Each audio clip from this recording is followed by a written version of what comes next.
Dnes jsem dostal dáreček od bývalých spolubojovníků.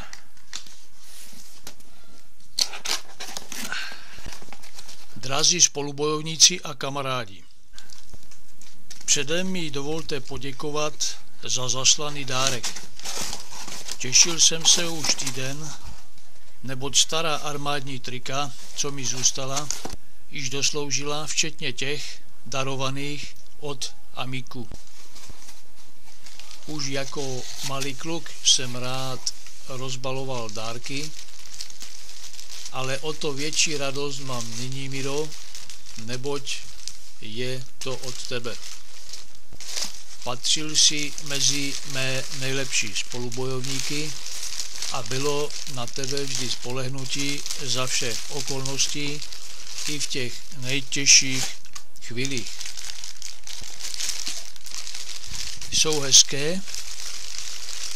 Vidím, že jsi nezapomněl ani po letech mé velikosti.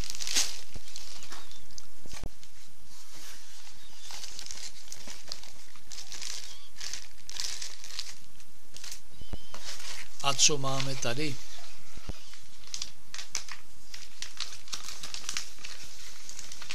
Ejhle, doutníčky. Založím si je do sbírky jako ty, co mi darovali chlapi za starých časů pokaždé, když se vrátili z mise po úspěšném splnění úloh. A co je toto? Moc hezké. Jsem nesmírně potěšen, udělali jste mi velkou radost, hluboce si toho vážím, takřka jako medaile ministra obrany za službu, neboť jsme spolu hodně prožili. Teda, ďakujem ti, Miro, aj vám, chlapi, čo ste na to prispeli.